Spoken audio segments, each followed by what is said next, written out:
masaa ya jioni kama saa 1 hivi ikielekea saa 2 nilivamiwa jana na majambazi pale dukani kwa duka langu ambako ninafanyia biashara.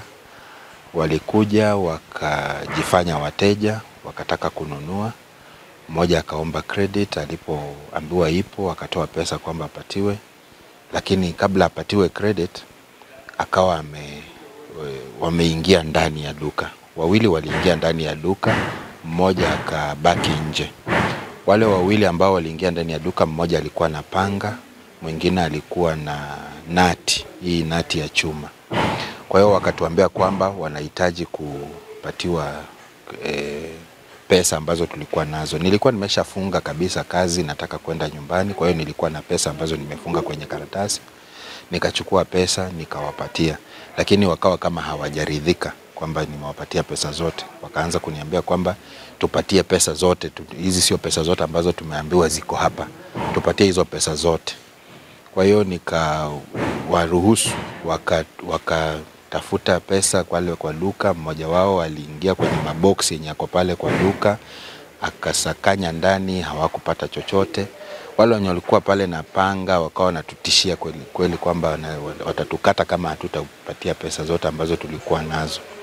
Kwa hiyo walifanya ransacking hapo kwa duka, wakatafuta kila mahali. Wakati walikosa kabisa pesa sehemu nyingine, wakachukua credits ambazo zilikuwa pale juu, wakachukua mpaka na pesa zingine ambazo sio za duka ambazo zilikuwa pale kando, yani pesa zote ambazo zilikuwa pale. Wakaniambia nikawapatia wallet yenye nilikuwa nayo. Wakaangalia ndani, kulikuwa na pesa ndani kidogo, wakachukua mpaka hizo, wakanirushia wallet hapo. Wakaniambia nitoe jacket yenye nilikuwa nayo kwamba niwapatie waone kama kuna pesa ndani, nikawapatia jacket. Jacket walichopata ndani ilikuwa ni simu, hiyo hawakuchukua. Sasa wakati walimaliza wakatoka nje ya duka. Baada ya kutoka, muda huo wote walikuwa wanatusisitizia kwamba tusipige kelele yoyote. Tulikuwa pale kwa duka mimi na mke wangu. Kwa hiyo tukawa tumepiga hadi magoti.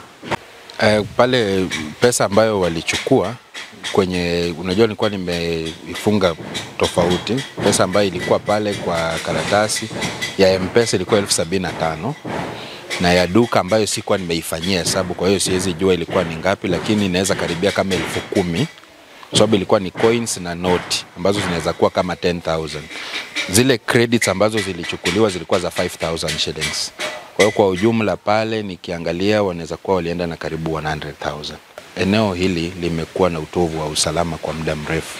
Kwa hiyo ningependa kuomba serikali waimarishe sana usalama, hasa maeneo ya hapa kwetu hapa juu. Wakati ambapo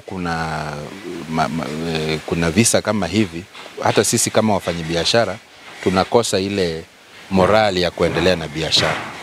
Na hizi biashara ndio vitega uchumi vyetu. Sasa tunapopatana na mambo kama hayo, wengine wetu tunafikiria hata kufunga hiyo biashara, kwa sababu sio mara ya kwanza mimi wamenifanyia hivyo. Serikali security ikiwa tight, because kama hapa ni saa 2 inaibiwa.